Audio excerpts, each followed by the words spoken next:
Okay, so before ko i-record yung ibang lesson, so anyway guys, unahin ko muna to kasi starting on Monday or yeah, upon hearing this recorded discussion, by Wednesday kasi is i-present nyo na sa akin yung first part ng business plan ninyo. Okay, so developing a business idea. So, to develop strong business ideas of the hospitality sector, so focus on the niche market, leverage technology, and prioritize unique guest experiences. So, when we say niche market, is that ano ba ang meron sa business natin? Yan. So, when we say niche market, it is a focus specialized on the segments, markets comprises of customers with shared needs, ayan, characteristics or values or not well served by mainstream providers. Ibig sabihin, pag sinabi niyang niche market is that the, tawag dito, yung pinaka meron or tawag dito original na meron in that specific business. Okay. So, for example, consider boutique hotels, ecotourism, adventure tourism, or niche travel agencies as potential avenues. So, technology integration such as virtual reality tours or AI-powered chatbots or yung mga automated chatbots or marketing can also enhance the guest experience or streamline operations. Why? Bakit? Kasi hindi na nila kailangan mag-search about your business. Bakit? Kasi naka-automated na siya. Okay? So, in developing a business idea, first is to identify the problem, yan, or needs, then validate through a market research. Now, after identifying the needs of your target market, okay, so analyze the existing skills and interests and consider how they can be applied. Then, explore potential solution, refine your concepts, ano ba yung possible ano bang possible business ba yung pwede kong i-put up doon to address the needs and the problem of your target market. Okay, so finally is to develop a business plan and to seek feedback from your potential target markets and of course your mentors. So when we say idea generation is the first step in the new product development. So when we say idea generation, it focuses on the producing a wide range of concepts, while idea screening evaluates those concepts to identify the most promising ones in the further development. So for example, mag-iisip kayo ng business. When you say hospitality business, it's either a resort, hotels, restaurants, bar, travel agencies, yung mga ganyan. Now, ano kaya yung kailangan kung saan ako magpuput up? So, for example, based doon sa research ko, walang masyadong mga hotels dito sa Quirino. So, therefore, ipuput up ko ang hotel. Now, after putting up or after generating that concept na gusto kong magkaroon ng hotel. Ngayon, i-conceptualize ko pa siya. Anong specific na hotel ang ipuput up ko? It's either, is it motel? Is it, tawag dito, a service hotel? Is it, tawag dito, a full service hotel? Ano ba yung ipuput up ko? Now, doon sa concept na tatlong yon, for example, ngayon, magkakaroon ako ng idea screening. This way, i-evaluate ko kung ano ba talaga yung pinakakailangan ng market natin. Is it the full service? Is it motel? Is it a small hotels? Ano ba yung pinakakailangan? In order for me, kung ano ba yung pinaka-the best na pwede kong i-put up dito sa Quirino Province. Now, so this idea generation and idea screening involves brainstorming and developing many ideas followed by a critical assessment to determine which ones have potential to be successful. So, idea generation. So, the purpose of idea generation is to produce a large quantity of diverse idea for new products. Okay, so the process is that this phase encourages brainstorming and creative thinking where no idea is considered too outlandish. Ibig sabihin, walang masasayang na idea. So the techniques is to do brainstorming, mind mapping, gathering information, gathering tawag dito, informations, and ideas from your group mates. So, next is idea screening. So, the purpose of idea screening is to narrow down yung na-generate nating idea and eliminate those who are not viable and selecting the most promising one. So, the process of this idea screening involves the evaluating of ideas on a specific criteria. So, dapat magkaroon tayo ng criteria on how we will choose the best possible idea. Okay. So, such as market potential, technical feasibility, and strategic fit. So, the method is that, so it includes market analysis, competitive analysis, and technical assessment, as well as financial viability. Kaya ba natin? Kaya ba ng, tawag dito, ng capital natin? Saan tayo kukuha ng capital? Ayan. Strategic alignment with company's goals. Then, another one is, or to do is business model. So when I say business model, it describes how your company creates, on how you will deliver, and captures the value. Okay, so there are the various types of business models. So each approach is generating revenue and achieving profitability. So we have here, okay, so how do we define a business model? So we have here the components or the model components. So we have the customer segments. Okay. So sino nga ba yung target market natin? Yan. Sino ba? Sino ba yung magiging possible clients natin, possible guest natin? Now, another is the value proposition. Ano ba yung pwede nating i-offer doon sa target market natin? Now, revenue stream. Mga magkano kaya yung range ng prices ng rooms natin? Paano kaya natin? And next one is traction channels. So, when we say traction channels is how will we deliver this business? Paano ba natin siya ipaparating? Paano ba natin i-market? Ayan. So, next is the costing. Yan. Magkano kaya yung pangbenta natin? And who will be our partners in our business? Okay. So, we have here an example of business models.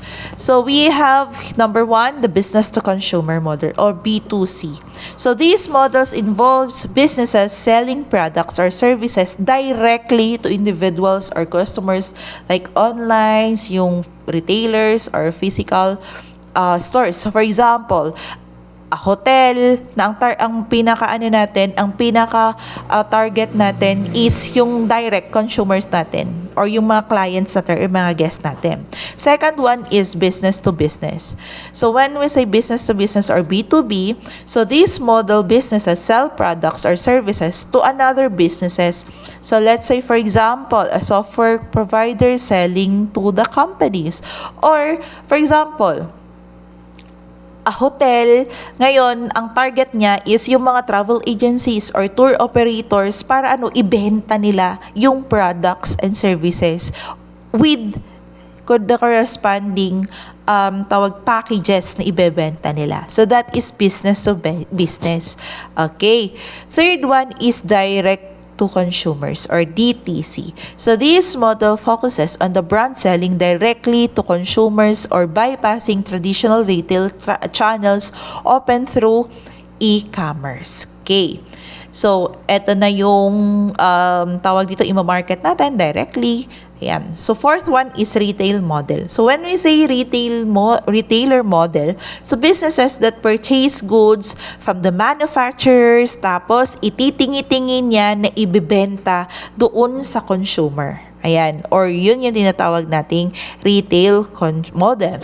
Then we have the manufacturer model. So when we say manufacturer models, companies that produce goods from raw materials and then sell them to other businesses or consumers. So for example, ayan, mag-aangkat ka ng mga fruits and vegetables, tapos ngayon, ibibenta mo siya saan? Sa market. Ayan, or dun sa mga restaurant owners, yung mga ganyan. Okay, sixth one, subscription model. So when we say subscription models, company pay to recurring fee for access to a product or services like yung mga yung mga ginagawa natin. Ngayon, yan, para makapanood ka ng para makapanood ka ng Netflix, so for example, so subscription, kailangan mo munang magbayad ng membership or subscription para magkaroon ka ng access. Okay, seventh one is freemium model. So when we say freemium model is the business offer basic version of the product or service for free and charge for freemium features or upgrades. So, it is usually seen doon sa mga applications or sa apps or softwares na ginagamit natin, 'di ba? Yung mga mahilig manood ng mga short movies, ayan, kagaya ko na nabubudol ng Facebook for example, 'di ba? So, 'di ba may mga short clips. Tapos, para ma-access mo yung full version nun is anong gagawin? Kailangan mong bilhin yung premium accounts. Ayan, kailangan mong mag-member or kailangan mo din mag-subscribe para makakuha ng premium accounts. Bakit? Kasi iilan lang yung ibibigay sa yung free. Ayan. Or, another is yung manonood ka ng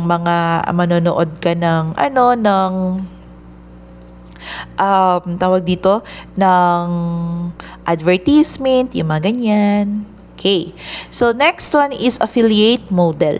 So, when we say affiliate model, so business earn commissions by promoting and selling other companies' product and services. So, for example, so another good affiliation model is yung ginagawa nating pag-post, ayan, paglalagay dun sa dun sa basket natin, dun sa mga post natin sa TikTok, ayan, sa tawag dito, pag-share ng link ng mga products from Lazada, from Shopee, yung mga ganyan. So, that is affiliate model. So, kapag may bumili doon sa product, nilink nila yung link na shinare mo, so ibig sabihin mapupunta sa iyo yung commission. Ninth one is franchise model. So when we say franchise model, a business grants another entity that rights to operate under the brand or business model such as McDonald's, Jollibee, yung mga basta yung mga free na franchise. Ayan. 10th one is advertising-based model. So, businesses generate revenue by displaying advertisement on their platforms like yung mga websites or yung mga social media na ginagamit natin. Another one is razor and blade model. So, when we say razor and blade, a company sells a product at a low price, for example, razor, then profit from selling the complementary in a higher price like yung blade. Ayan, or yung tinatawag nating blade. Okay, so for example, like printers and ink cartridges. So for example, yung print ay or tawag dito, yung printer. Ayan, binili mo siya ng 7,000. Ngayon, yung cartridge niya ay mabibili mo ng 11,000 at magpapalit-palit ka every 6 months. Ayan. Or tawag dito, magpapalit ka ng cartridge every 6 months ng worth 5,000 pesos, yung mga ganyan. So that is one example of razor, ayan, or and blade model. So 12.1 is platform. So platform as a service or PaaS. So this model provides a platform for developers to build and deploy applications without managing underlying infrastructure. Then we have also product as a service. So when we say product as a service, instead of selling a product, so a company provides access to a subscription or usage on basis like yung mga renting of equipment, like dun sa catering services, hindi yung mismong catering services yung ano nila doon kasi doon kasi ang gagawin nila is magre-rent lang sila ng mga gamit. That is one example of product as service. Okay. 14th one is reseller model. Okay.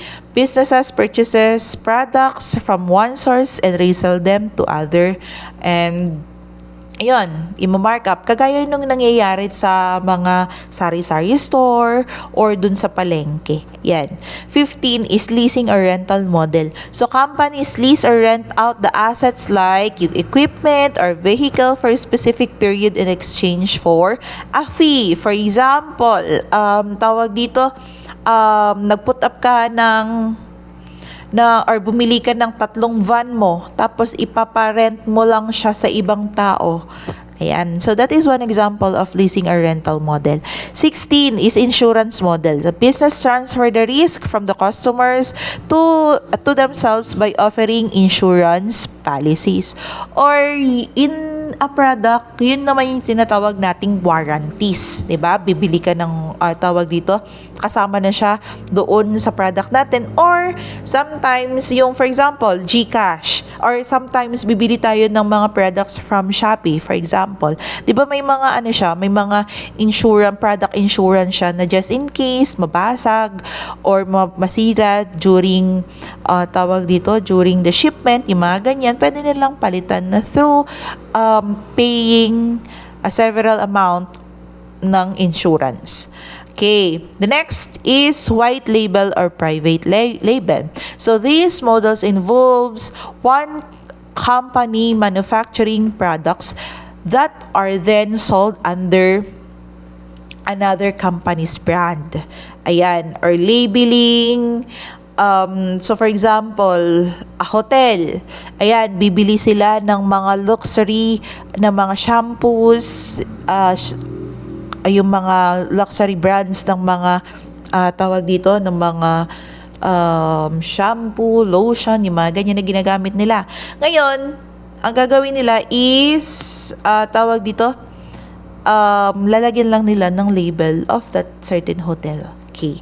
18th, low touch model. So businesses minimize direct interaction with customers, offering fewer services to reduce cost. Ayan. So, for example, ayan, yung mas personalized na instead na pupunta ka pa sa mall, yung mga ganyan. So, pupuntahan ka lang sa or home service na lang, yung mga ganyan. So, hindi mo na matatry yung other services nila. So, kung ano lang yung hawak niya or dala niya, yun lang yung services na ipapagamit niya sa'yo. Okay, 19, marketplace model. So, a platform that connects buyers and sellers like Amazon, eBay, Shopee, Lazada, yun, madami pang iba. Okay, so, we have here yung tinatawag nating POC, prototype, and MVP. So, when we say POC, it checks the possibility of transforming the idea into a solution. POC. Okay. So while prototypes demonstrates the look and feel of the product, and then we have the MVP, which includes a bare bones version of the products and service idea. Okay. So that is POC, prototype, and MVP.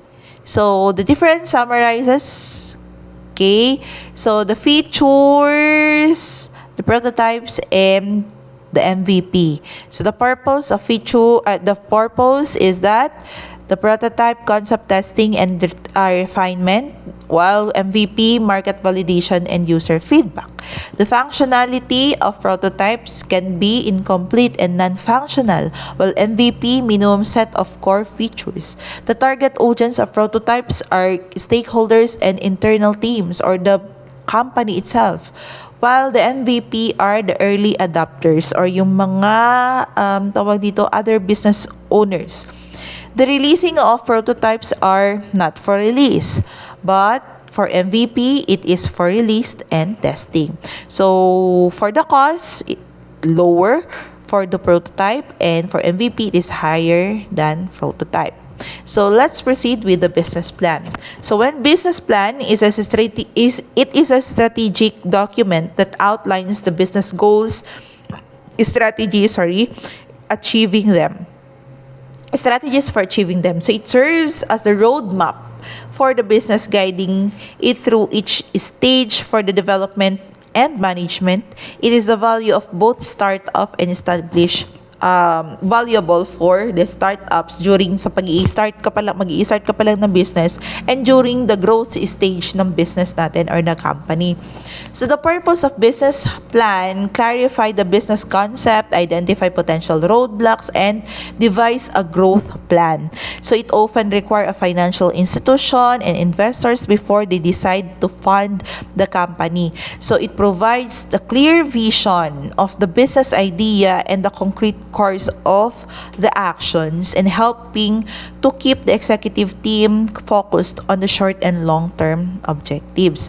Now, so it can use to introduce the business to a new employees and potential business partners. So what are the parts of business plan? So we have executive summary, company description, the products and services, market analysis, competitive analysis, organization and management, marketing and sales strategy, and funding request, and financial projection.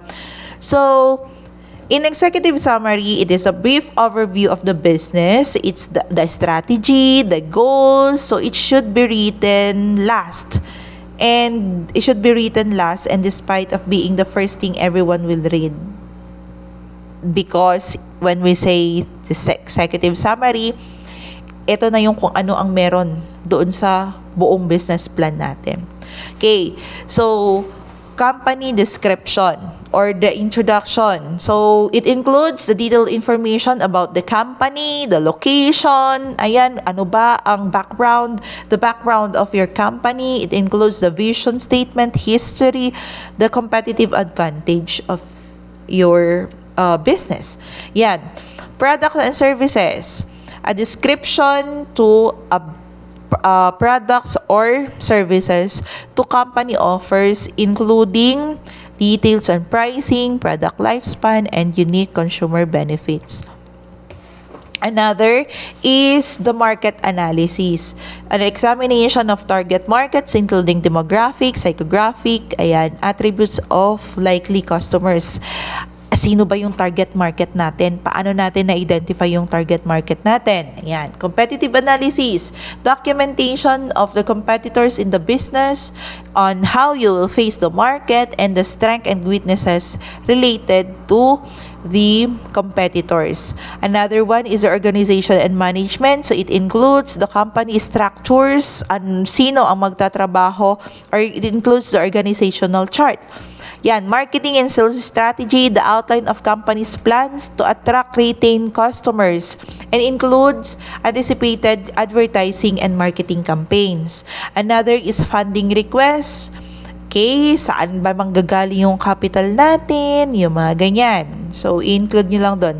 Then, financial projection. So, it includes yung mga balance statement, cash flow forecast, yung mga ganyan. So, dito sa financial projections is that you will just stating kung saan nanggaling yung capital natin. Ayan, kung ano yung mga i-offer natin. And then, tawag dito, yung mga tools and equipments. Ayan, yung business, yung ano natin, yung rental ba na, magre-rent ba tayo, magpuput up tayo ng building, yung mga ganyan. Basta yung flow, yung financial statement natin. And then, of course, you will be doing cash flow forecast. Ibig sabihin, i-compute natin yung return of investment natin or yung ROI natin. So, steps of creating a business plan. So, conduct thorough research, determine the purpose, develop the company profile, document all parts of the business, create a strategic marketing plan, and make plan adaptable and explain with fashion. So, why business plan fails? Bakit nagkakaroon kahit na nakapag-research na tayo, kahit nakapag-business plan na tayo, bakit pa rin siya nag-guarantee? Ay, bakit pa rin siya nag-fail? So, business plan is not a guarantee for success. The plan may have unrealistic in its assumptions and projections or markets, and economic might change in a way that couldn't have been foreseen. So, dahil plano pa lang naman siya, di ba? So, there will still possibilities of a positive and negative possibilities and outcomes. So, to mitigate this risk, it is important to build flexibility into your plan so you can adapt new circumstances. So, how do you often update a business plan? So, a frequency of updates depends on the nature of the business. So, kung hospitality businesses tayo, so it's either quarterly, or every 6 months, or yearly, or annually, yung revision ng business plan natin. So, that's the end of our discussion. So, starting next week, ang layo namang ng next week natin. On Wednesday, you will be presenting to me the company description, the statement of the vision mission, the possible, the company description, and the competitive advantage of your research. So, ibig sabihin, dun muna tayo sa my chapter 2. Ayan. The introduction or the company description. Okay, so pwede nyo na din umpisahan yung product services. Pero mag-focus tayo dun sa company description. So, that's all for the discussion. Thank you very much for listening, and God bless.